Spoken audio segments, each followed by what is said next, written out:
Hello friends, good morning সবাইকে। তোমরা সবাই কেমন আছো? Welcome to my another blog. এখন বাজে ভোর 5টা। আমরা সবাই রেডি হয়ে বেরিয়ে পড়েছি।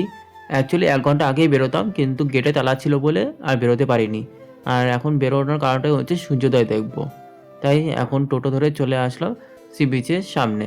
সি বিচের সামনে এসে এতটা ভালো লাগছে বলে বোঝাতে পারবো না। ঠান্ডা ঠান্ডা হাওয়া দিচ্ছে আর একদম শান্ত পরিবেশ।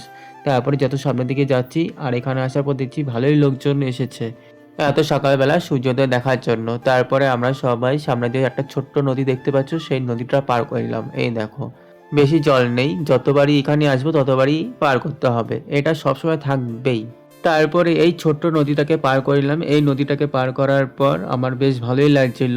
তারপরে কিছুক্ষণ দাঁড়িয়ে দাঁড়িয়ে সূর্যোদয়টা দেখলাম। সূর্যোদয়টা যদি সমুদ্রের মাঝখান থেকে উঠে আসতো না, বেশ ভালো লাগতো, কিন্তু এসেছে এই পাশ দিয়ে, যেখানে আর কি ফরেস্ট ছিল। তারপরে এই ঘুরতে ঘুরতে তারপরে এই দেখো কাঁকড়ার দর্শন পেয়েছি। এখানে অনেক কাঁকড়া ছিল, বলেছিলাম না, প্রচুর লাল কাঁকড়া এখানে আছে। তারপরে আর কি মানে যেই সামনে যাই অমনি চলে যায় গর্তের ভেতরে। তারপরে যাই হোক, একটাকে ধরি, একটাকে ধরে কিছুক্ষণ ভিডিও করে নিই, ছবি তুলে নিই।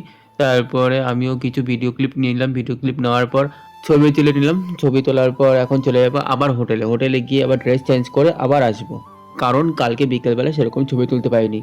মানে কালকে বিকেলবেলা মানে বেরোতে বেরোতেই অন্ধকার হয়ে গেছে, তাই ছবি তুলতে পারিনি। তাই এখন আসলাম অ্যাড্রেস পরে আবার হোটেলে গিয়ে কালকে যে ড্রেসটা পরেছিলাম সেই ড্রেসটা পরে আবার আসবো।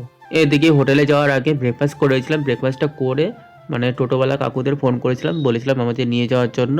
তারপরে আমরা হাঁটতে হাঁটতে চলে গেছিলাম রাস্তার ওখানে, যেখানে আর কি টোটোগুলো দাঁড়িয়ে থাকে, টোটো স্ট্যান্ডের ওখানে। ওখানে আর কি আমরা দাঁড়িয়েছিলাম। তারপর টোটোওয়ালা কাকুটা আসলো, তারপর নিয়ে গেল আমাদেরকে। চলো এখনকার জন্য রাখছি, আবার দেখা হচ্ছে একটু বাদে।